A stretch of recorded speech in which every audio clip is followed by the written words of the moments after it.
हमने तो कल स्पष्ट कहा था कि 11 बजे से क्लास है।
थीकोडॉन्ट क्यों बोलते हैं ह्यूमन को? थीकोडॉन्ट जबड़े में जुड़ा हुआ है, ठीक है। और हेट्रोडॉन्ट, हेट्रोडॉन्ट विषम दंती। विषम दंती का मतलब दांत अलग अलग प्रकार के हैं इसलिए, ठीक है। ह्यूमन के मिल्क टीथ में प्रीमोलर की संख्या कितनी होती है? मिल्क टीथ में 0 हो जाएगा। मोलर 8, केनाइन 4, इंसीजर 8, ठीक है। डेंटल फॉर्मूला क्या है मिल्क टीथ का? 2102, ठीक है। और परमानेंट टीथ का क्या है? 2123, ठीक है। चलिए उसके बाद नेक्स्ट लिखेंगे टंग।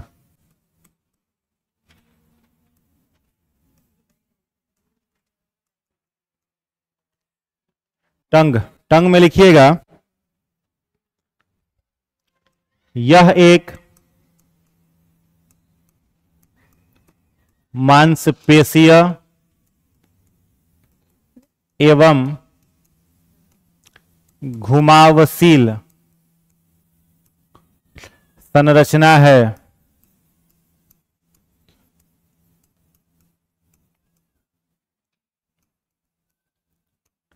इसके ऊपरी सतह पर 20 से 25 हजार स्वाद कलियां, टेस्ट बड पाई जाती हैं।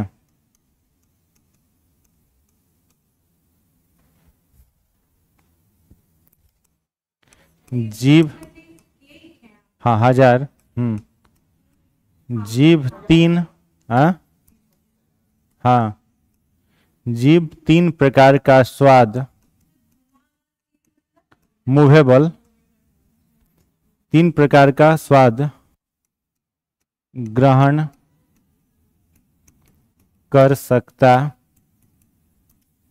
है। पहला लिखेंगे स्वीट,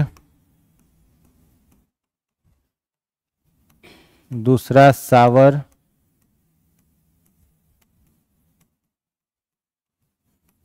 बीटर।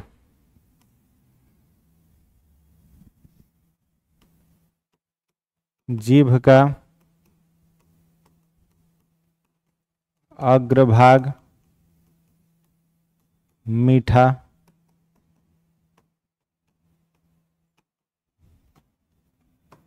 मध्य भाग नो टेस्ट, पश्च भाग तीखा या कड़वा, किनारा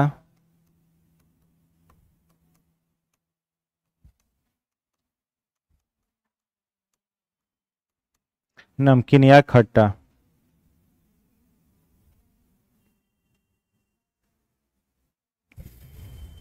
हो गया। फ्रंटल, फ्रंटल लोब, हाँ। पोस्टीरियर पार्ट, साइड वाला।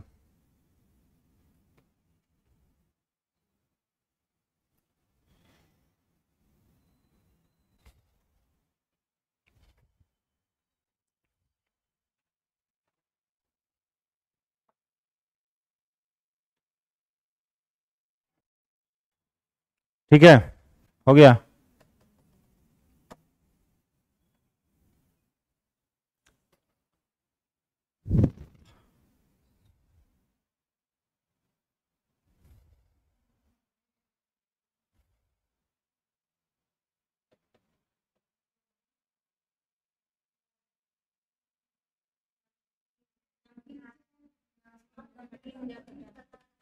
अच्छा, खट्टा और नमकीन अलग अलग होता है क्या?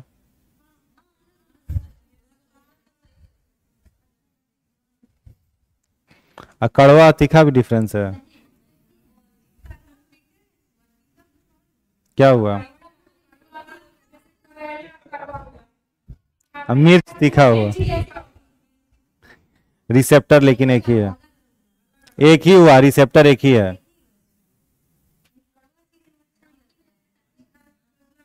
एक ही रिसेप्टर से नमकीन और खट्टा रिसीव होता है। हो गया, नेक्स्ट लिखना है।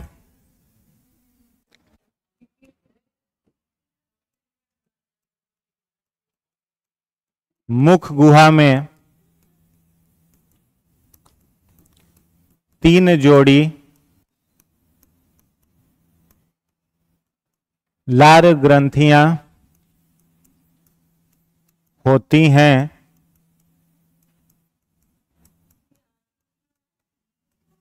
मुख गुहा, ओरल कैविटी, जो प्रतिदिन 1.5 लीटर लार स्रावित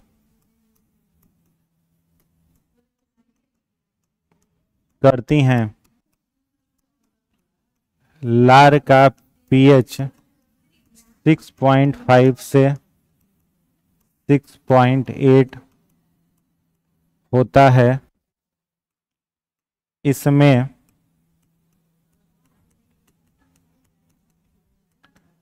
टाइलिन या सैलिवरी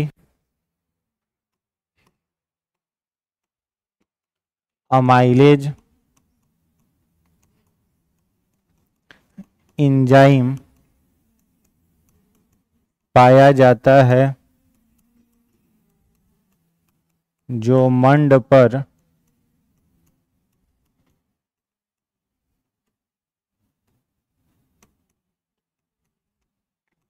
क्रिया करता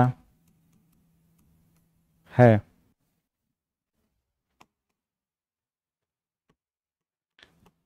3 जोड़ी लार ग्रंथियां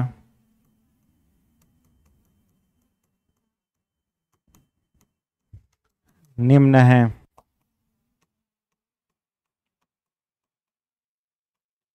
पहला पैरोटिड,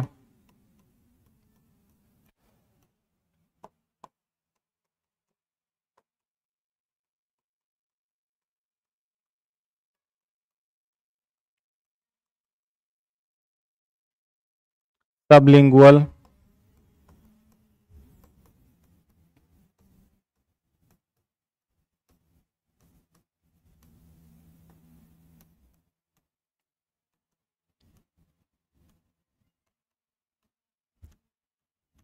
सब मैंडिबुलर।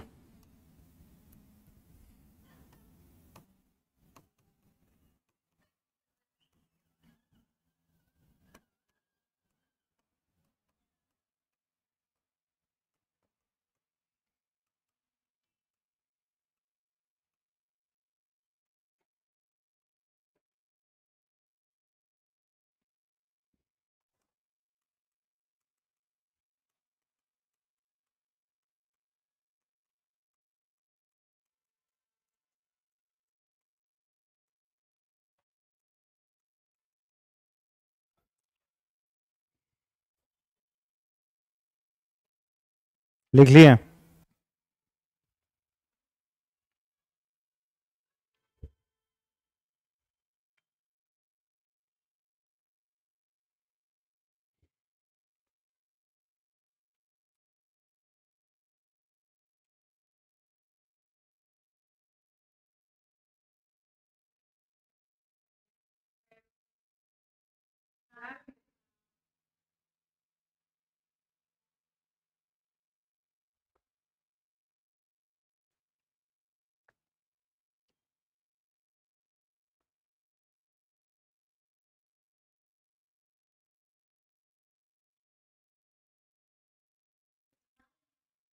चिक्स।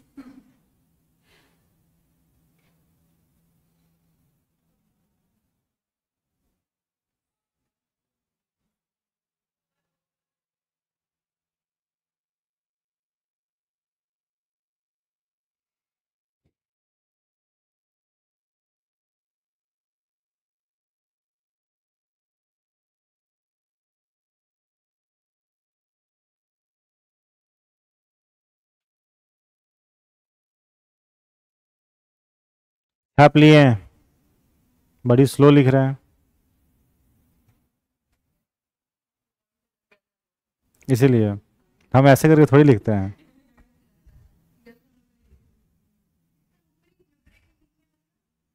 अपर जॉ के नीचे, ऊपर ऊपर का तालू है ना, उसके नीचे दो, एक पेयर है, दो गोलैंड है। बाकी लड़का लोग कम है, सब ज्योतिया कर रहा है क्या? लड़का सब ज्योतिया कर रहा है क्या? कम है? हाँ,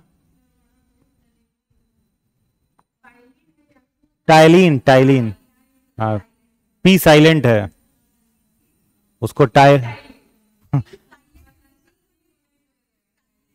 हम्म,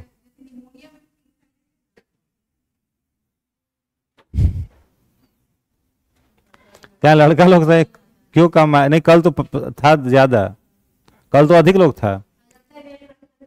नहीं नहीं, ज्योतिया भूखा होगा सब,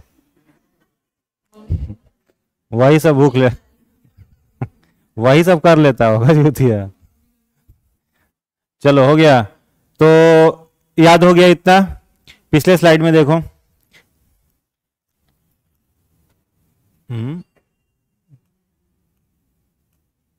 हाँ ठीक है, तो टंग जो है, जीभ, यह कैसी संरचना है? मांसपेशीय। ठीक है, मांसपेशियों से बनी हुई संरचना होता है टंग। किससे बना हुआ है? मांसपेशियों से। ठीक है, मस्कुलर ऑर्गन है। ठीक है, और कैसा है? मूवेबल। मूवेबल मतलब घुमावशील, चारों तरफ से दुश्मनों से रहता है, किसी से कटता भी नहीं है। जीभ किसी से कटता है? दांत से घिरा हुआ है, कट जाता है कभी कभी। वो कभी कभी क्यों कटता होगा? जब अधिकाई हम लोग करते हैं तब। ठीक है, अधिकाई मतलब जीभ कंट्रोल किया जाता है मेडुला द्वारा। किससे कंट्रोल होता है? मेडुला, ब्रेन का पोस्टेरियर पार्ट। ठीक है, मेडुला कहां पर है? हिंड ब्रेन, पश्च मस्तिष्क का सबसे निचला भाग क्या कहलाता है? मेडुला। मेडुला जो है वो क्रैनियम से घिरा हुआ नहीं है, पूरा मस्तिष्क से घिरा है, क्रैनियम। 8 हड्डियों से मस्तिष्क घिरा है, उस 8 हड्डियों को क्या बोलते हैं? क्रैनियम। क्रैनियम, हाँ। और क्रैनियम का निचला भाग सबसे, जहां पर कोई कवर नहीं है, वहां है कौन सा ब्रेन? मेडुला। कई बार नहीं कहता है पीछे नहीं मारने का, छोटा दिमाग होता है, पीछे मार देने पर कोई कवर है ही नहीं, जिसको मार दिया मर जाएगा। एगो मूवी में आया था ना, कहता है पीछे नहीं मारने का, पीछे छोटा दिमाग होता है। ठीक है, तो वही छोटा दिमाग पीछे होता है, उसी को क्या बोलते हैं? मेडुला। समझ गया? उसी से कंट्रोल कौन होता है? जीभ। ठीक है, अब मेडुला को कहीं और बिजी रख दिए, बोल रहे हैं कुछ और, बात कर रहे हैं, सोच रहे हैं कुछ और, तो कठिन हो जाएगा। खाना खा रहे हैं और कुछ और सोच रहे हैं, तो खाना खाते खाते जीभ दबा गया दांत से, उस केस में कटता है, जनरली नहीं कटेगा। तो मांसपेशीय और घुमावशील संरचना है। इसके ऊपरी सतह पर यानी अपर लेयर पर लगभग 25 से 30 हजार टेस्ट बर्ड है। क्या है? टेस्ट बर्ड, स्वाद कली। और वो टेस्ट बर्ड क्या रिसीव करता है? टेस्ट। तो हम लोगों के पास केवल 3 प्रकार का स्वाद रिसीव करने की क्षमता है, मीठा, खट्टा, नमकीन या फिर तीखा या कड़वा। केवल कितना प्रकार का? 3 प्रकार का। चौथा प्रकार का अगर कोई स्वाद होता होगा तो उसको रिसीव करने का रिसेप्टर हम लोगों के जीभ में नहीं है। ठीक है, और कोई स्वाद हुआ तो ग्रहण कर ही नहीं सकते, क्योंकि उसका ग्राहिक अंग नहीं है, रिसेप्टर नहीं है। इससे क्वेश्चन बीपीएससी पीसीएस 67 में आया है, 65 में आया है। मान लो ये जीभ है, टंग, राक्षस का जीभ बन गया ये तो। ठीक है, टंग हो गया। अब जीभ जो है इसका फ्रंटल पार्ट देखोगे तो ये क्या कहलाएगा, अग्रभाग। ठीक है, तो अग्रभाग कैसा स्वाद, मीठा। यह क्या कहलाएगा, किनारा। यह कैसा होगा, खट्टा या नमकीन। ठीक है, ये हो गया खट्टा या नमकीन है। ये हो गया इसका पश्च भाग, पोस्टेरियर पार्ट। यह क्या होगा, कड़वा, कड़वा या तीखा। समझ गए। और बीच का जो मिडिल पार्ट होता है ये मध्य भाग हो गया। यहां हो जाएगा नो टेस्ट, किसी भी प्रकार का कोई स्वाद ग्रहण नहीं करेगा, क्योंकि यहां पर एग्जैक्टली कोई भी टेस्ट बड नहीं होता। मिर्चाई पकड़ के रगड़ेंगे तो कोई असर नहीं होगा। ठीक है, अब बीच अगर दाएं बाएं चल जाएगा तब होगा, एग्जैक्टली सेंटर पर। ठीक है, सेंटर कैसा होता है जीभ का, टेस्टलेस, कोई भी स्वाद वहां पर ग्रहण नहीं होगा, क्योंकि वहां टेस्ट बड होता ही नहीं है। बात आई समझ में, तो वही लिखा हुआ है सब, इसको ध्यान से याद रखिएगा। आगे लिखा हुआ है मुख गुहा में सैलिवरी ग्लैंड है हम लोगों का, लार ग्रंथि। सैलिवरी ग्लैंड कितना पेयर है, 3 पेयर। 3 पेयर मतलब 6। ठीक है, 3 पेयर क्या है, सैलिवरी ग्लैंड है, लार ग्रंथि है। अब लार ग्रंथि क्या बनाएगा, लार बनाएगा। तो एक स्वस्थ व्यक्ति में प्रत्येक दिन कितना सलाइवा बनता है, 1.5 लीटर। ठीक है, 1.5 लीटर सलाइवा स्वस्थ व्यक्ति में प्रत्येक दिन बनता है। सलाइवा जो है वह एसिडिक होता है। कैसा होता है, एसिडिक, अम्लीय होता है। अम्लीय क्यों होता है, क्योंकि इसका पीएच 6.5 से 6.8 होता है। ठीक है, लार का पीएच 6.5 से 6.8 मतलब एसिडिक है। ठीक है, 7 से कम पीएच होता है तो, 7 से ज्यादा, 7 रहे तो उदासीन, कुछ नहीं उदासीन, कुछ नहीं उदासीन। ठीक है, अब जो सेलाइवा है जो 1.5 लीटर बन रहा है उसमें कौन सा प्रोटीन पाया जाता है, टाइलिन, या कौन सा एंजाइम मिलेगा, टाइलिन। टाइलिन को ही पुरानी किताबों में तुम लोग टावर छोड़ दिए हो, पूरा टावर छोड़ दिए हो, टावरलेस हो गए हो। टाइलिन या फिर टाइलिन को ही क्या बोलते हैं, सैलिवरी एमाइलेज। एक ही नाम है, पुराना जो किताब है उसमें सैलिवरी एमाइलेज लिखा रहता है, अभी जो किताब आता है उसमें क्या लिखा रहता है, टाइलिन, एक ही नाम है। अब जैसे ही सलाइवा में भोजन पहुंचता है, यानी माउथ में भोजन पहुंचता है, अगर आप रोटी खा रहे हो, चावल खा रहे हो, मक्का खा रहे हो, कोई भी प्लांट का प्रोडक्ट खा रहे हो, तो सारे प्लांट के प्रोडक्ट में पौधों का संचित भोजन क्या होता है, स्टार्च। लिखाए थे ना, पौधों का संचित भोजन लिखाए थे, स्टार्च होता है। जंतुओं का क्या लिखवाए थे, ग्लाइकोजन। तो जो भी आप खाओगे प्लांट प्रोडक्ट सब में क्या है, स्टार्च। तो जैसे ही वो आपके मुख में जाएगा उस भोजन के भीतर का स्टार्च क्या हो जाएगा, डाइजेस्ट हो जाएगा। ठीक है, तभी क्या कहते हैं, मनुष्य में भोजन के पाचन की शुरुआत कहां से होती है, मुख से, माउथ से होता है। क्यों, क्योंकि माउथ में किसका डाइजेशन होता है, स्टार्च का। स्टार्च का डाइजेशन कौन करता है, टाइलिन या फिर सैलिवरी एमाइलेज। इसको टाइलिन पढ़ेंगे। ठीक है, पी साइलेंट है इसीलिए, ओनली स्टार्च। हाँ, स्टार्च केवल, हाँ। ठीक है, समझ आया। अब 3 पेयर जो सैलिवरी ग्लैंड है, लार ग्रंथियां हैं, वो कौन कौन सी है, तो याद रखना है सबसे लॉन्गेस्ट सैलिवरी ग्लैंड कौन सा है, पैरोटिड। पैरोटिड क्या है, सबसे लॉन्गेस्ट, सबसे लंबी लार ग्रंथि है पैरोटिड। याद रहेगा, इन दोनों से लंबा है। ये कहां पर है, चिक्स में, गाल में, गाल के अंदर है। यहां से जबड़े के नीचे से शुरू हुआ है और गाल के भीतर गया है कनपट्टी तक, यहां तक गया है, जबड़े के नीचे से कान के पट्टी तक, दोनों साइड तक।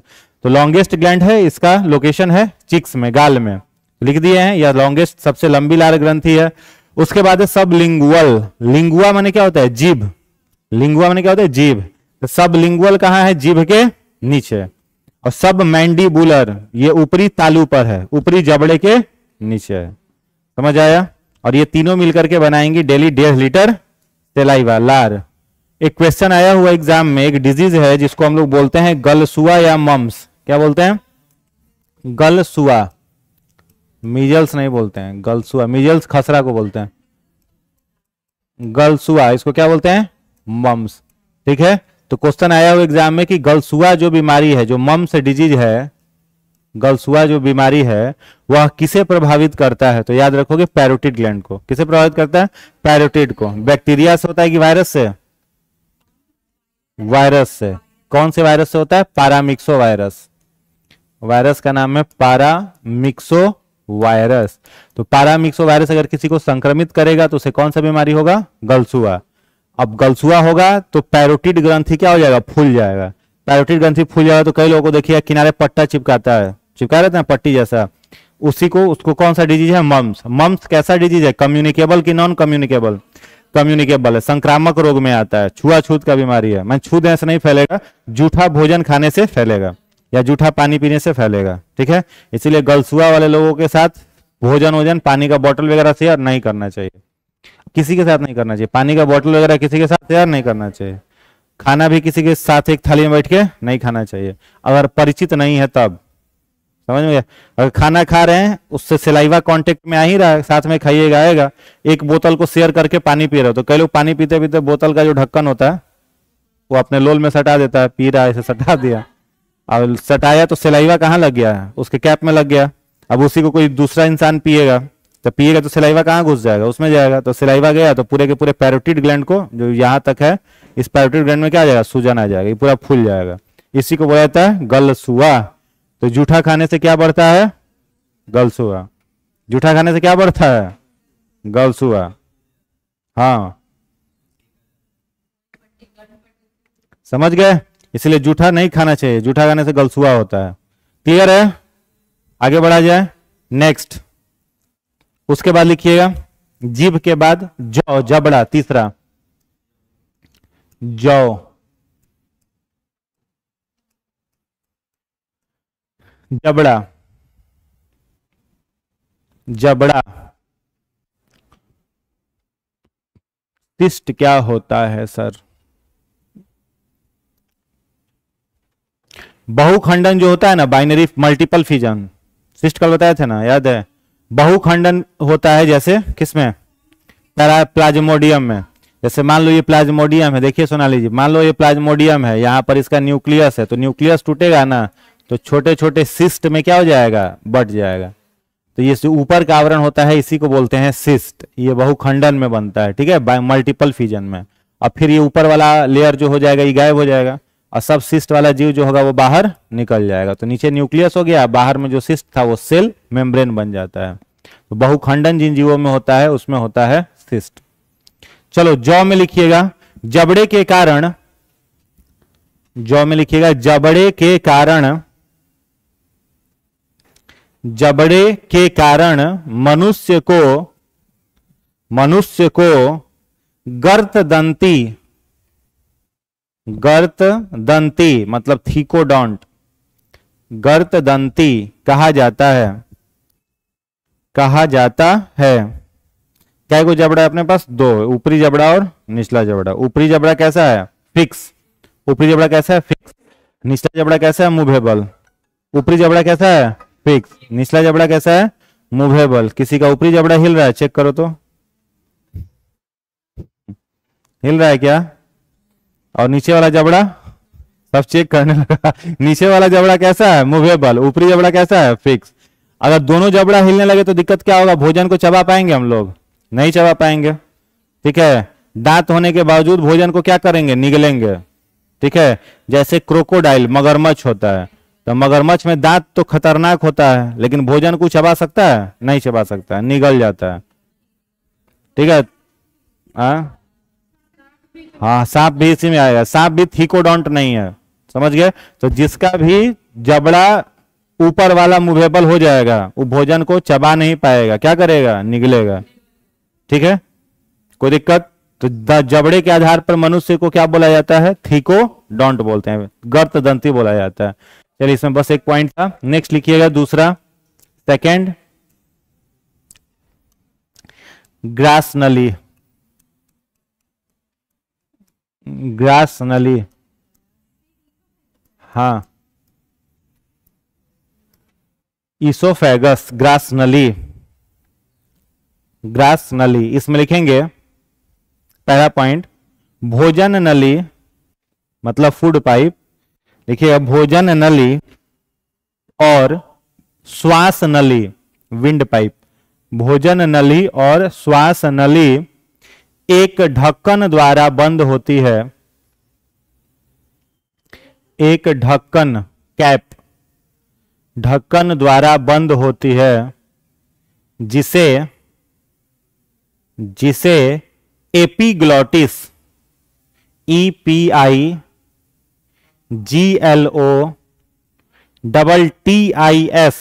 एपिग्लॉटिस कहते हैं, एपिग्लॉटिस कहते हैं। अगला पॉइंट, एपीग्लॉटिस भोजन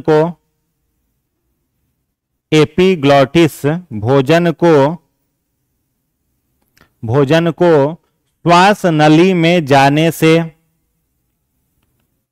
एपीग्लॉटिस भोजन को श्वास नली में जाने से रोकता है। अगला पॉइंट, एपीग्लॉटिस का नियंत्रण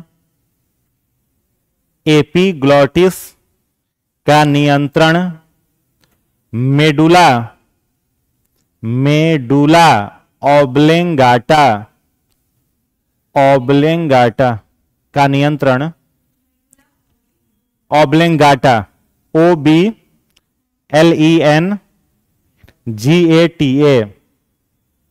मेडुला ऑब्लेंगाटा द्वारा होता है। एपीग्लॉटिस का नियंत्रण मेडुला ऑब्लेंगाटा द्वारा होता है।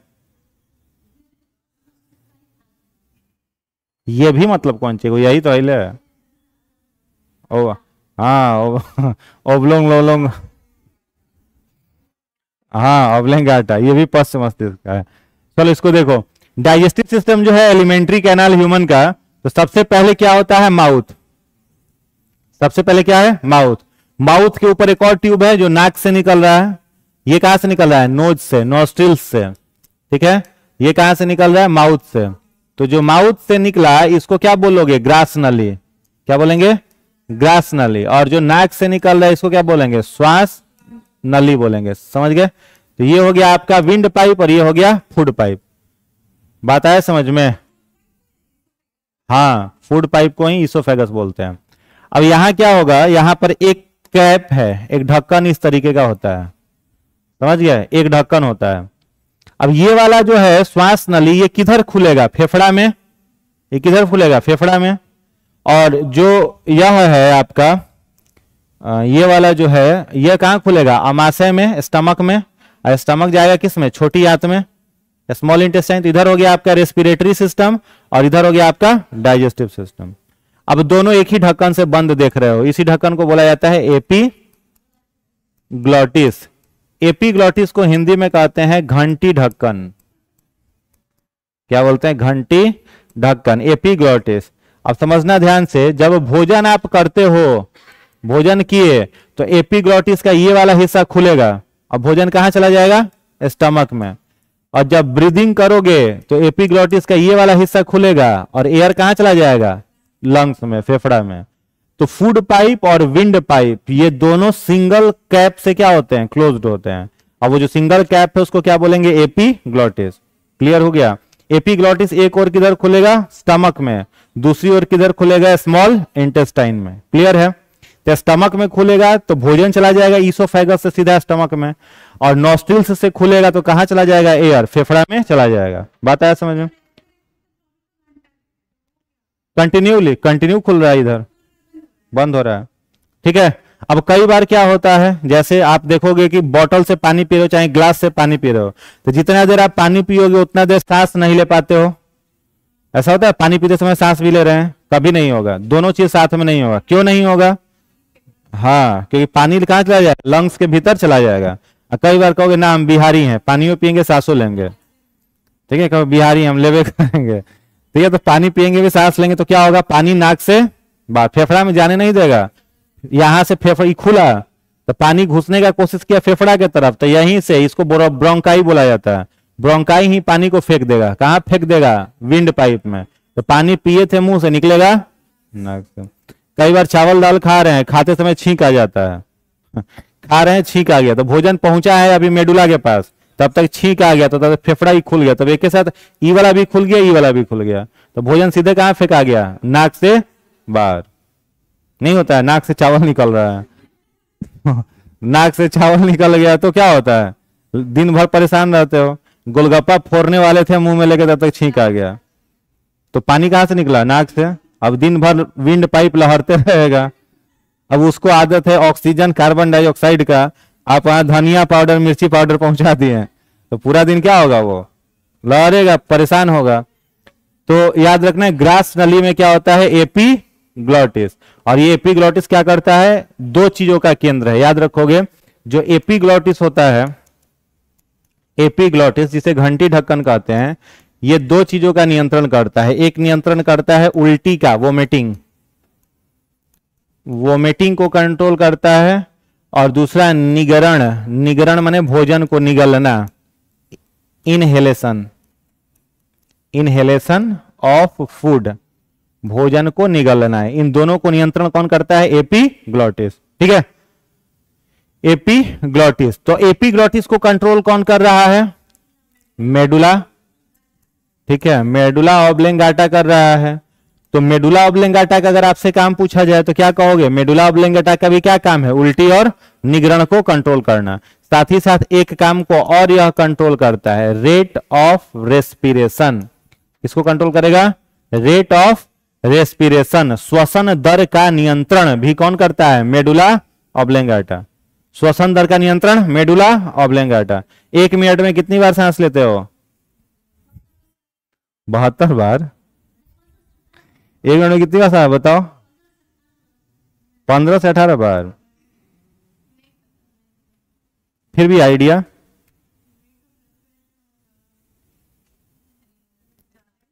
दो 300 बार। ठीक है, 1 मिनट में कितना बार? 15 से 18 बार। ठीक है, 72 बार पल्स रेट होता है। क्या होता है? Pulse rate. ठीक है, 1 मिनट में कितना बार ब्रीदिंग करते हैं? 15 से 18 बार। तो इस 15 से 18 बार को कौन कंट्रोल कर रहा है? मेडुला। कौन कंट्रोल कर रहा है? मेडुला कर रहा है। इसीलिए कई बार क्या होता है, पीछे चोट लग जाने से सांस लेना अचानक से रुक जाएगा। किसी को भी अगर पीछे चोट लगा, इधर उधर चोट लगा ब्रेन पर, तो कंट्रोल हो जाएगा, दिक्कत नहीं है, क्लॉटिंग आएगा, वो ठीक हो जाएगा। यहां अगर चोट लगा जहां क्रैनियम नहीं है, केवल मेडुला है, तो सीधा सीधा सांस रुक जाएगा, हार्ट रुक जाएगा, सीधे हार्ट सांसें रुक जाएगा कंप्लीट। एक बार में सांस रुका, हार्ट पंप करना बंद कर देगा। इसलिए पीछे बहुत सेंसिटिव एरिया है। गर्दन का पिछला हिस्सा सबसे अधिक क्या होता है? सेंसिटिव, जहां पर क्रैनियम खत्म हो रहा है। समझ गए? कई गो आधुनिक माता पिता लोग होते हैं, बच्चा को हवा में फेंक फेंक के खिलाते हैं, वो सब बहुत खतरनाक हो जाता है। आधुनिक फादर मदर लोग होता है, बच्चा को क्या करता है? हवा में फेंक के कैच करता है, बच्चों को खुश रहता है, बच्चा भी खुश रहता है, ये हवा में उड़ रहे हैं, हवा में उड़ रहे हैं। तो ये कई बार फेंका कैच किया, फेंका कैच किया, फेंका कैच किया, फेंका कैचे नहीं होता है। जब कैच नहीं होता है तो कहां गिरता है? नीचे। अब नहीं कैच हुआ, नीचे गिर गया तो लग गया मेडुला पर, मामला खत्म। हल्का भी सेंसिटिवनेस आता है ना मेडुला के ऊपर, तो तुरंत सांस लेना रुक जाएगा कंप्लीट। इसलिए हेलमेट दिया जाता है ना, कि मेडुला कवर रहता है पूरा। समझ गए? कोई दिक्कत ग्रास नली में नहीं। आगे बढ़ते, स्टमक हेडिंग बनाइएगा।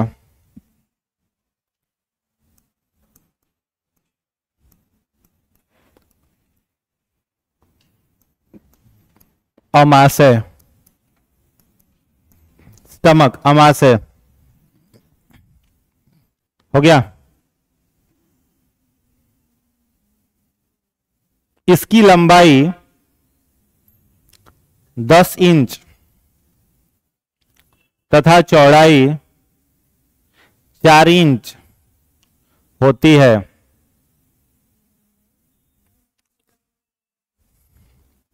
यह, अगला पॉइंट, यह जे शेप, जे आकार का होता है। जे, यह जे आकार का होता है, जे आकार का होता है। नेक्स्ट पॉइंट, किस आकार का होगा? जे आकार का। अगला पॉइंट, इसके निम्न भाग हैं, इसके निम्न भाग हैं। पहला, कार्डियक, CARDIAC,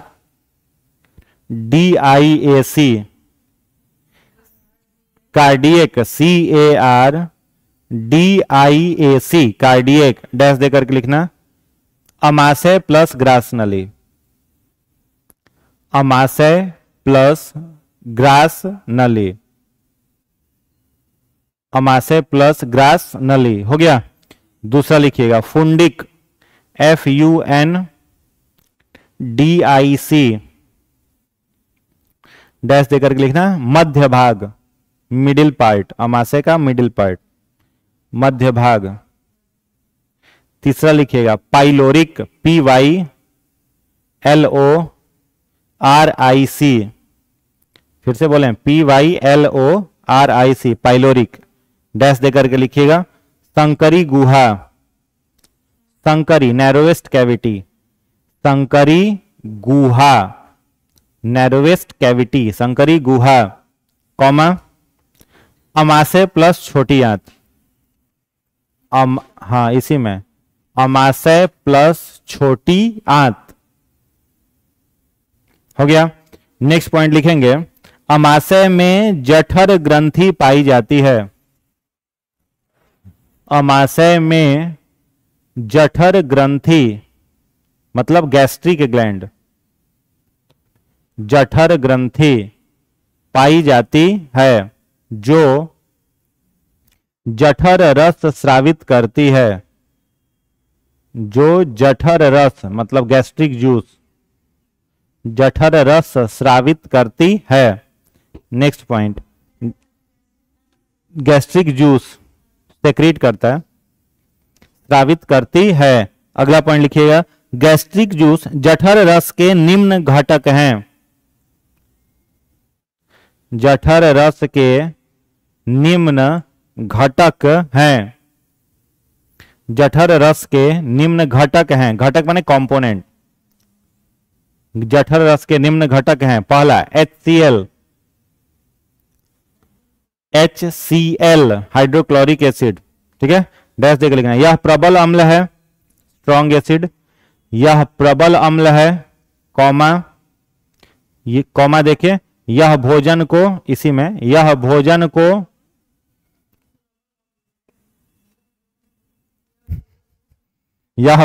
को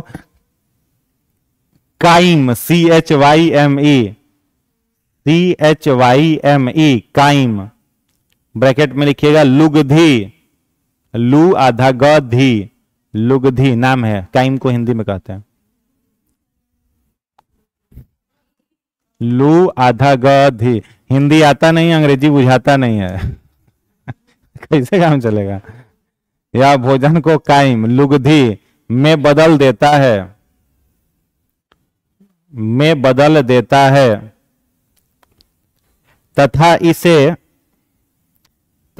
इसे रोगाणु मुक्त, पैथोजेंस फ्री, रोगाणु मुक्त बनाता है, रोगाणु मुक्त बनाता है। हो गया। दूसरा लिखिएगा, HCl के बाद दूसरा पेप्सिनोजेन, PEPSINOGEN,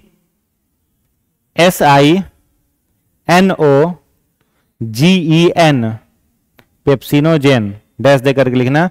यह निष्क्रिय एंजाइम है, इनएक्टिव एंजाइम, निष्क्रिय एंजाइम है, कॉमा, जब यह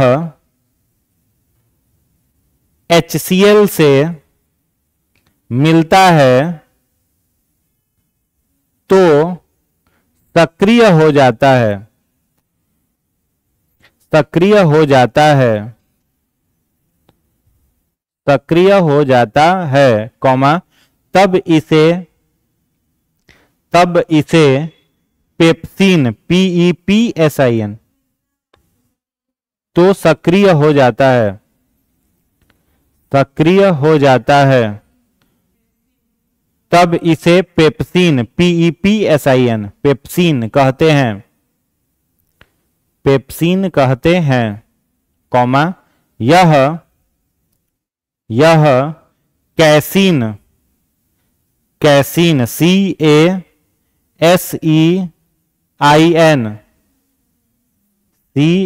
CASEIN, casein protein, casein protein, bracket में लिख लीजिएगा मिल्क प्रोटीन, मिल्क प्रोटीन का पाचन करता है, का पाचन करता है। तीसरा लिखिएगा म्यूकस, म्यूकस, म्यूकस, हो गया। म्यूकस में लिखेंगे अमाशय का भीतरी दीवार, अमाशय का भीतरी दीवार म्यूकस का बना होता है, म्यूकस का बना होता है, म्यूकस का बना होता है। यह HCl से अमाशय की रक्षा करता है। HCl से अमाशय की रक्षा करता है। ठीक है, नोट में एक पॉइंट लिख लेना, नोट में लिखिएगा, अनियमित भोजन के कारण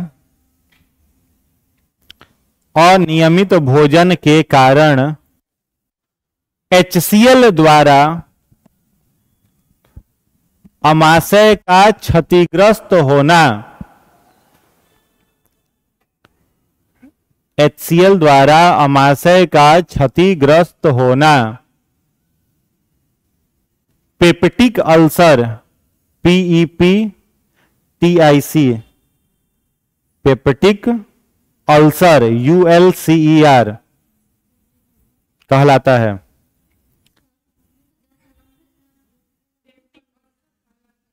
तो वही तो लिखे, अनियमित भोजन का क्या मतलब है? Irregular diet. चलो इसको समझ लो फटाफट। देखो, अमाशय जो है स्टमक, ये ग्रास नली हो गया। ठीक है, ग्रास नली किस में ओपन होगा? स्टमक में। स्टमक किस में ओपन होगा? स्मॉल इंटेस्टाइन में।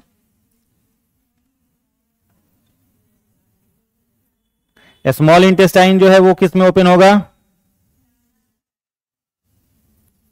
स्मॉल इंटेस्टाइन जो है ह्यूमन का, वह लार्ज इंटेस्टाइन में ओपन होगा।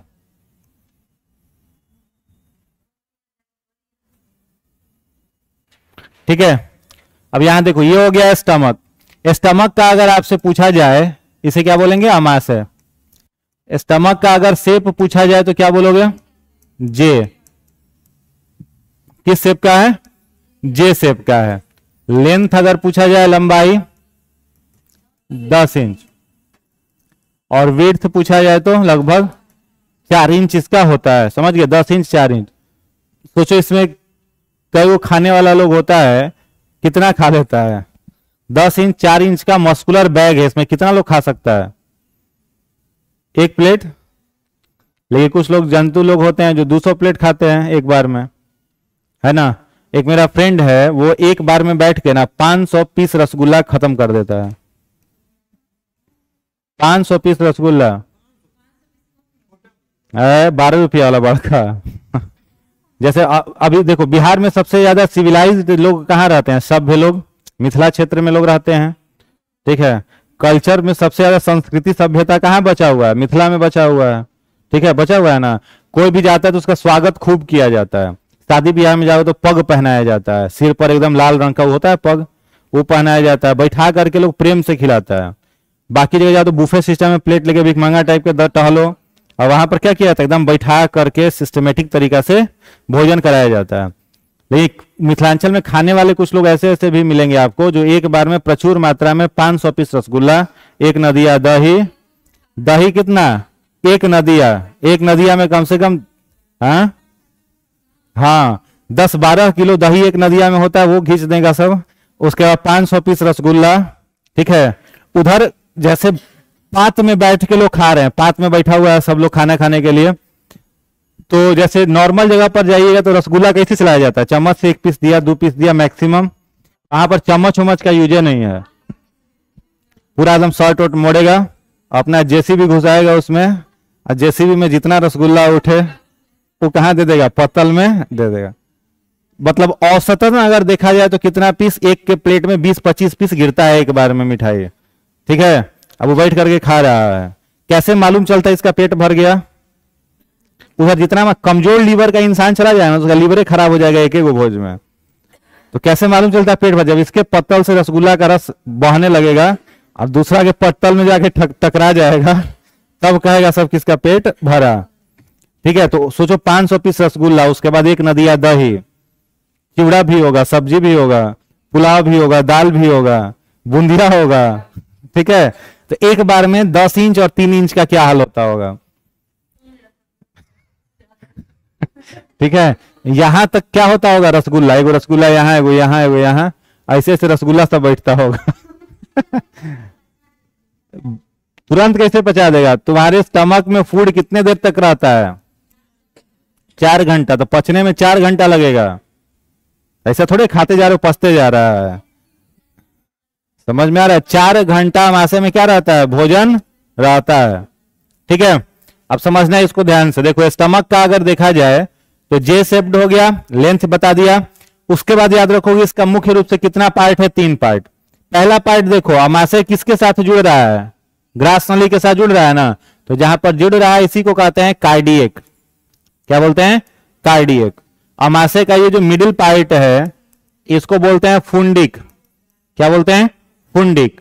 और जहां पर स्मॉल इंटेस्टाइन से जुड़ रहा है स्टमक, या स्मॉल इंटेस्टाइन से जुड़ रहा है, इसको क्या बोलते हैं, पाइलोरिक। क्या बोलेंगे, पाइलोरिक बोलेंगे। याद रखोगे ये पाइलोरिक कैविटी जो होता है यह सबसे संकरी गुहा है, नैरोएस्ट कैविटी है। हम लोगों के बॉडी में कई सारे कैविटीज हैं, है ना, कई सारे डक्ट हैं। सबसे पतला डक्ट कौन सा है, पाइलोरिक कैविटी। अब आपका स्टमक का कहानी समझना है। स्टमक में कौन सा ग्लैंड है, गैस्ट्रिक। कौन सा ग्लैंड है, गैस्ट्रिक ग्लैंड, जिसको जठर ग्रंथि कहते हैं। अब जठर ग्रंथि कौन सा रस बनाएगा, जठर रस। अब जठर रस है तो जठर रस में सबसे पहले मिलेगा क्या, HCl। HCl कैसा अम्ल है, स्ट्रॉन्ग। स्ट्रॉन्ग, लगभग इसका pH 1.8 2 के आसपास रहता है। इतना स्ट्रॉन्ग एसिड है कि अगर त्वचा पर पड़ जाए तो जला देगा, हड्डी उड्डी खदका देगा, इतना स्ट्रॉन्ग एसिड है। वो कहां पर बन रहा है, स्टमक के अंदर। तो 4 घंटे के लिए यहां पर जो भोजन आता है उस भोजन को 4 घंटे तक किससे युद्ध करना पड़ेगा, HCl से। तो पूरे इस भोजन को ना HCl, जब ये भोजन HCl में मिल जाता है तो यह भोजन बदल जाता है काइम में। किसमें बदल जाता है, काइम में। काइम जो होता है भोजन का अम्लीय रूप है, एसिडिक मीडियम है, एकदम लेई के जैसा पतला भोजन हो जाएगा। क्यों जरूरी है लेई के जैसा पतला होना, क्योंकि यहां छोटी आंत का पाइलोरिक कैविटी है। थोड़ा सा भी फूड अगर कॉम्प्लेक्स रहा तो यहां पर छोटी आंत में आएगा ही नहीं, तो वो भोजन कैसा हो जाता है, एकदम पतला, नैरो, पूरा एकदम सॉफ्ट हो जाता है ताकि वो छोटी आंत में आ सके। कहा जाता है ना खाना खाते समय पानी नहीं पियो। क्यों बोला जाता है, खाना खाओगे साथ पानी पियोगे तो HCl का सेक्रीशन घट जाएगा। HCl का सेक्रीशन घटेगा तो फूड काइम में नहीं बदलेगा, काइम में नहीं बदलेगा तो पाइलोरिक कैविटी से स्मॉल इंटेस्टाइन में आएगा नहीं। बात आई समझ में। ठीक है, तो HCl का पहला काम क्या हो गया, भोजन को हाईली एसिडिक बनाना, जिसे क्या कहते हैं, काइम। दूसरा काम है भोजन में अगर कोई रोगाणु आ गया, कोई बैक्टीरिया, कोई कवक कुछ भी आ गया तो उसको यह क्या कर देगा, मार देगा। तो 2 काम हुआ HCl का। दूसरा इसमें क्या पाया जा रहा है, पेप्सिनोजेन। पेप्सिनोजेन, तो याद रखोगे एक लौता ऐसा इंजाइम जो इनएक्टिव होता है हम लोगों के बॉडी में, वो कौन है, पेप्सिनोजेन। पेप्सिनोजेन कोई काम नहीं करता, कोई काम नहीं करता, लेकिन जैसे ही यह पेप्सिनोजेन HCl से मिलेगा यह एक्टिव हो जाएगा और इसका एक्टिव फॉर्म क्या कहलाता है, पेप्सिन। ठीक है, पेप्सिन केवल एक काम करेगा, क्या काम करेगा, मिल्क में पाए जाने वाले कैसीन प्रोटीन का पाचन, दूध में पाए जाने वाले कैसीन प्रोटीन का पाचन। लेकिन अगर क्वेश्चन पूछे शिशुओं में दूध का पाचन, न्यू बॉर्न बेबी जो होता है, जो 6 महीना तक केवल मिल्क पर फीड करता है, भाई कौन करता है शिशुओं में दूध का पाचन, तो रेनिन। क्या याद रखोगे, रेनिन। ठीक है, शिशुओं में दूध का पाचन, शिशु में। ठीक है, याद रहेगा। बच्चों में दूध के पाचन के लिए क्या मिलेगा, रेनिन। और वयस्क व्यक्तियों में जैसे हम लोग हो गए, कैसिन मिलेगा। कैसिन नहीं ना जी, पेप्सिन। हाँ, पेप्सिन। बच्चों में क्या मिलेगा, रेनिन मिलेगा। क्या ये फोटो बनाने का जरूरत है, खाली वही लिख लो, शिशुओं में दूध का पाचन, रेनिन। हाँ, रेनिन एंजाइम है, खत्म। चलिए हो गया इतना। दूध में पाए जाने वाला मिल्क प्रोटीन होता है, कैसिन। चलिए हो गया। लास्ट देखिए, तीसरा क्या मिलेगा, म्यूकस। तीसरा क्या मिलेगा? म्यूकस। ठीक है, तो म्यूकस भी गैस्ट्रिक जूस के अंदर है। तो म्यूकस क्या काम करेगा? पूरे के पूरे स्टमक के इनर वाल पर फैला रहता है। यह आमाशय का भीतरी दीवार हो गया, इस पर क्या फैला हुआ है? म्यूकस फैला हुआ है। यानी पूछा जाए कि inner wall of the stomach is formed by mucus membrane. आमाशय का भीतरी दीवार किस मेम्ब्रेन का बना है? म्यूकस मेम्ब्रेन का बना है। अब इसको बढ़िया से समझ लो। देखो यहां पर जो HCl बन रहा है, यह HCl को स्टमक के कांटेक्ट में आने से रोक देता है, क्योंकि HCl स्ट्रॉन्ग एसिड है, स्टमक के कांटेक्ट में आएगा, स्टमक को जला देगा। तो HCl जो है वह उससे स्टमक को कौन बचा रहा है? म्यूकस बचा रहा है। समझ गए? अब कई बार हो रहा है, हम लोगों को भूख कब लगता है? जब हम लोग का स्टमक HCl बनाना शुरू कर देता है तो क्या लगता है? भूख लगता है। स्टमक HCl बनाएगा तभी ना भूख लगेगा। स्टमक HCl बनाया, भूख लग चुका है और आप भोजन कर ही नहीं रहे हैं। जब भोजन कर ही नहीं रहे हैं तो होगा क्या? HCl जो है इस म्यूकस के परत को तोड़ना शुरू कर देगा। मान लो इतना दूर के म्यूकस को परत को तोड़ दिया, तो इतना दूर स्टमक को डैमेज कर देगा कि नहीं? तो डैमेज करेगा तो ऐसा ऐसा स्पॉट बनना शुरू हो जाता है, जिसको घाव या वुंड्स कहते हैं। तो इन्हीं घावों को बायोलॉजिकल टर्म में बोला जाता है पेप्टिक अल्सर। क्या बोलते हैं? Peptic ulcer. और माउथ में जो कैंसर होता है ना, उसको अल्सर बोलते हैं। ओरल कैंसर को क्या बोलते हैं? अल्सर। और पेप्टिक अल्सर लग गया मतलब स्टमक के अंदर बनने वाला घाव। क्लियर है? ओरल अल्सर उसको भी बोलते हैं। कई बार जीभ पक जाता है, छाला पड़ जाता है, तो उसको भी माउथ अल्सर बोला जाता है, ओरल अल्सर बोला जाता है। ठीक है, और पेप्टिक अल्सर कहां पर बनेगा? तो पेप्टिक अल्सर स्टमक में बनेगा। HCl जब म्यूकस को डिकम्पोज करके क्या करेगा? हाँ, म्यूकस को डिकम्पोज करके स्टमक को डैमेज करेगा, तो क्या बोलेंगे उसको? Peptic ulcer. ठीक है, किसी पॉइंट में कोई डाउट है तो बताइए। 15 सेकेंड में जो लिखे हैं स्टमक पढ़ लीजिए। स्टमक में जो लिखे हैं मात्र 15 सेकंड में देखिए फटाफट। हाँ, कोई दिक्कत नहीं है, ज्यादा नहीं पीना चाहिए। HCl नहीं बनेगा, HCl बनने में दिक्कत होगा।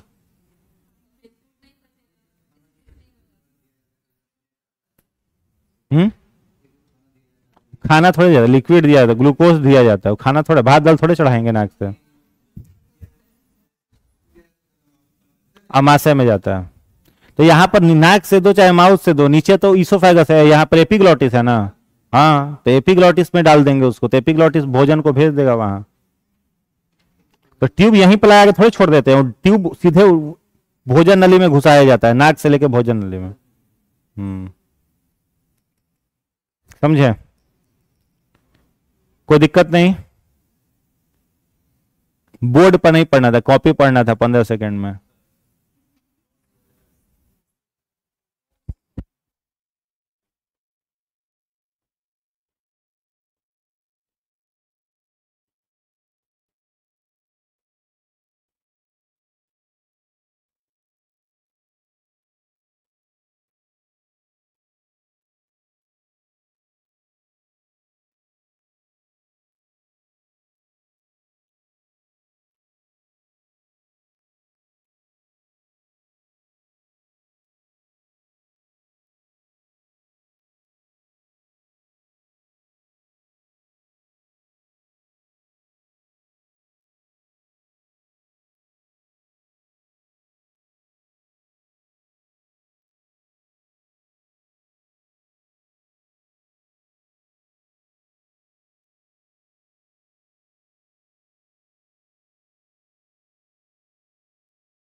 स्मॉल इंटेस्टाइन हेडिंग बना लेंगे।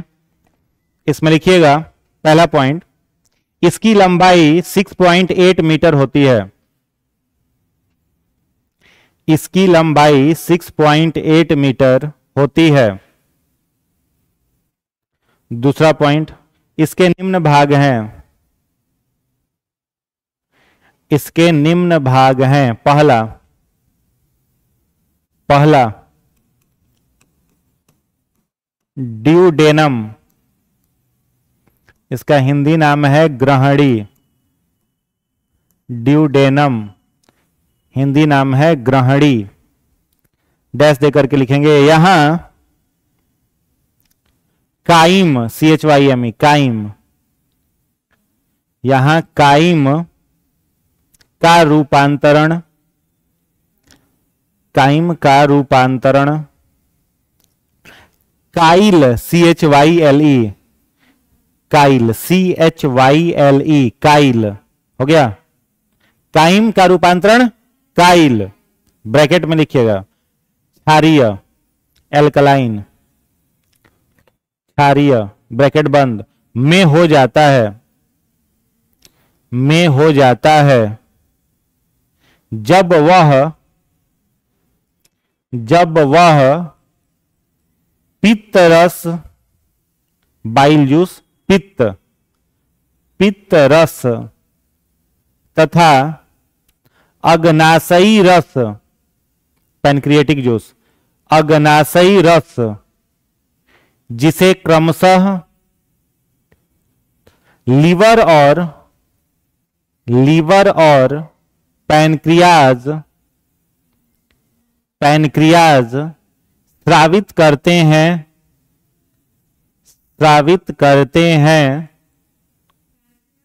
स्रावित, सेक्रीट, स्रावित करते हैं से मिलता है। हाँ, फिर से बोल देते हैं। यहां काइम का रूपांतरण काइल में होता है जब वह पित्त रस तथा अग्नाशयी रस से मिलता है, जिसे क्रमशः लीवर और पैनक्रियाज स्रावित करते हैं। ठीक है, हो गया। दूसरा लिखिएगा, दूसरा पार्ट, पहला ड्यूडेनम, दूसरा लिखिएगा जेजुनम, JEJUNUM, हिंदी में भी जेजुनम ही कहते हैं। जेजुनम, काइल बल जाना। जेजुनम, जेजुनम में लिखेंगे यहां भोजन का आंशिक पाचन होता है। यहां भोजन का आंशिक, पार्शियली डाइजेशन, आंशिक पाचन होता है, आंशिक पाचन होता है। ठीक है। तीसरा लिखिएगा इलियम, हिंदी में भी इलियम कहेंगे। इलियम, इलियम में लिखिएगा यह SI, स्मॉल इंटेस्टाइन, SI का सबसे लंबा भाग है। SI का सबसे लंबा भाग है जहां भोजन का संपूर्ण पाचन, जहां भोजन का संपूर्ण पाचन होता है, जहां भोजन का संपूर्ण पाचन होता है। नोट में एक पॉइंट लिखिएगा, इलियम के भीतरी दीवार पर, इलियम के भीतरी दीवार पर कई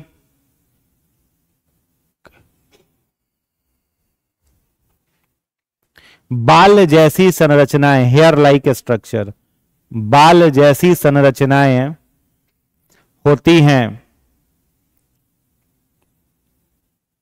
जिन्हें, नोट में लिख रहे हैं ना, नोट में, जिन्हें माइक्रोविलाई, माइक्रोविलाई, VILLI, माइक्रोविलाई कहते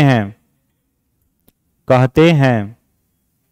ये पचे हुए भोजन से पचे हुए भोजन से ग्लूकोज को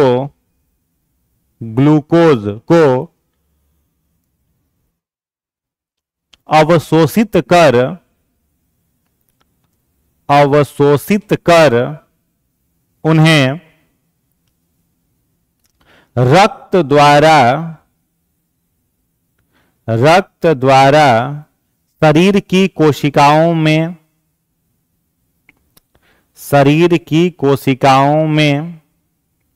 पहुंचा देते हैं।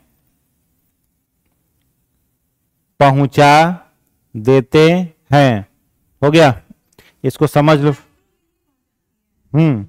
अब इसको समझ लो। देखो स्मॉल इंटेस्टाइन दिख रहा है, स्मॉल इंटेस्टाइन का सबसे पहला भाग क्या कहलाता है? डेडुनम ना।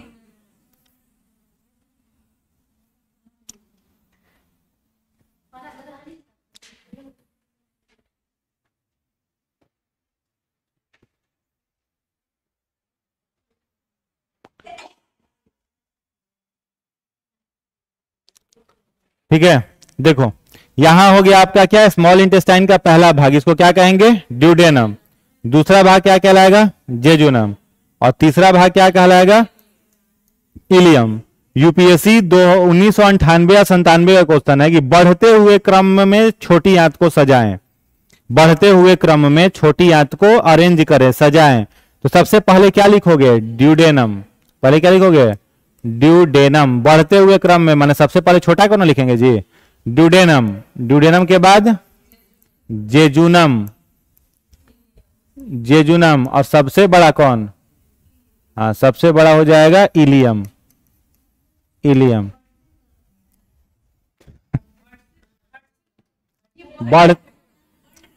तो बढ़ते क्रम में नहीं है, बढ़ते क्रम में पहले किसको लिखते हैं? हाँ, तो छोटा से बड़ा की ओर नहीं है।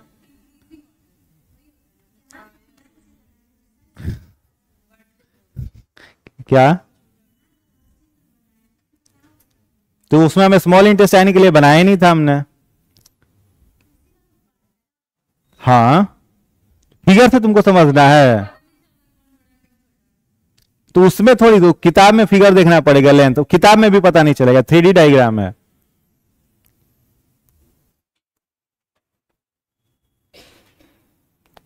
चार 5 लाइन बनाना पड़ेगा तब तुमको पता चलेगा। ठीक है, ये कहां जाएगा? बड़ी आंत में। तो ये वाला भाग क्या हो गया? ड्यूडेनम। ये क्या कहलाएंगे? इसे क्या कहेंगे? Pyloric cavity. क्या बोलेंगे? पाइलोरिक गुहा, पाइलोरिक कैविटी, ड्यूडेनम। दूसरा क्या हो जाएगा? जेजुनम। और यहां से यहां तक क्या हो गया? इलियम। हाँ, 6.8 मीटर इसका लंबाई है। हाँ, तो 6.8 मीटर में अकेला 50% इलियम है और 25% में ड्यूडेनम और जेजुनम। हाँ, समझ गए? तो सबसे बड़ा कौन? इलियम। फिर कौन? सबसे छोटा कौन? ड्यूडेनम। हाँ, ग्रहणी क्या है? सबसे छोटा। ग्रहणी से बड़ा कौन? जेजुनम। और सबसे बड़ा इलियम। समझ गए? तब ध्यान से समझो। देखो यहां पर जो भोजन आएगा, अमाशय में भोजन किस में बदल गया है? काइम। तो काइम का पीएच HCl के पीएच के बराबर लगभग कितना? 2। तो 2 पीएच वाले काइम से स्टमक को प्रोटेक्ट कौन कर ले रहा था? Mucus membrane. लेकिन वही अगर काइम स्मॉल इंटेस्टाइन में घुस जाए तो स्मॉल इंटेस्टाइन को जला देगा? नहीं जला देगा। यहां तो म्यूकस है स्टमक को बचाने के लिए और यहां तो कुछ है ही नहीं। तो क्या होगा? यहां पर आपके बॉडी का सबसे लार्जेस्ट ग्लैंड है जिसे क्या बोलते हैं? लीवर। लीवर कौन सा जूस बनाएगा? Bile juice. और लीवर के बगल में है पैनक्रियाज। पैनक्रियाज कौन सा जूस बनाएगा? Pancreatic juice. तो बाइल जूस और पैनक्रिएटिक जूस दोनों जूस आकर के कहां गिरेगा? ड्यूडेनम में। तो ड्यूडेनम में आएगा क्या? काइम। क्या आएगा? काइम। और बदल किस में जाएगा? काइल में। समझ आया?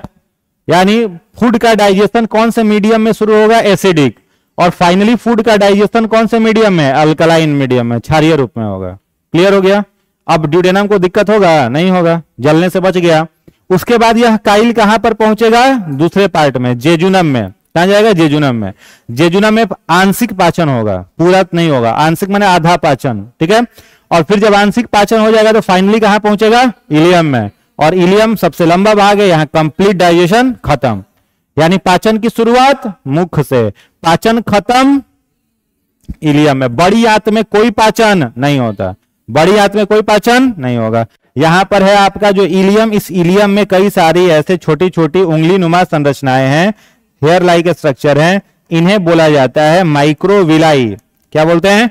माइक्रोविलाई। ये विलाई क्या करे? कल के क्लास में मैंने बताया था, कुछ भी खाओ लास्ट प्रोडक्ट क्या बनेगा? ग्लूकोज। क्या बनेगा? ग्लूकोज। तो भोजन जब इलियम में पच गया तो भोजन से क्या निकलेगा? ग्लूकोज। उस ग्लूकोज को एब्जॉर्ब कौन कर लेगा? माइक्रोविलाई। और जब ग्लूकोज एब्जॉर्ब हो गया माइक्रोविलाई में तो फिर जो एक्सक्रीटरी वेस्ट बचा वो कहां फेंक देगा? बड़ी आंत में। उत्सर्जी पदार्थ कहां चला गया? बड़ी आंत में। और उसका सारा ग्लूकोज कौन एब्जॉर्ब कर लिया? माइक्रोविलाई। अब माइक्रोविलाई के भीतर हम लोगों के शरीर से ब्लड आता है। क्या आता है? ब्लड। और ब्लड में कौन सा पिगमेंट पाया जाता है? हीमोग्लोबिन। हीमोग्लोबिन। और हमने आपसे कहा था कि हीमोग्लोबिन 3 चीजों को अपने अंदर घुला सकता है, ऑक्सीजन को, कार्बन डाइऑक्साइड को और ग्लूकोज को। हीमोग्लोबिन अपने अंदर केवल 3 चीजों को डिसॉल्व करता है, ऑक्सीजन, कार्बन डाइऑक्साइड और ग्लूकोज। तो यहां पर ग्लूकोज है तो माइक्रोविलाई उस ग्लूकोज को किस में भेज देगा? ब्लड में। ब्लड उस ग्लूकोज को किस में भेज देगा? हीमोग्लोबिन में। और हीमोग्लोबिन उस ग्लूकोज को कहां लेकर के चला जाएगा? बॉडी के सारे सेल में।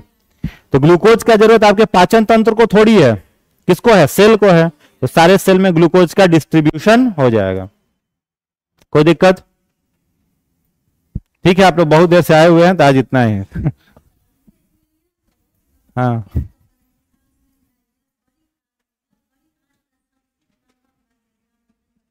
बड़ी आंत लिखवा दिए हैं।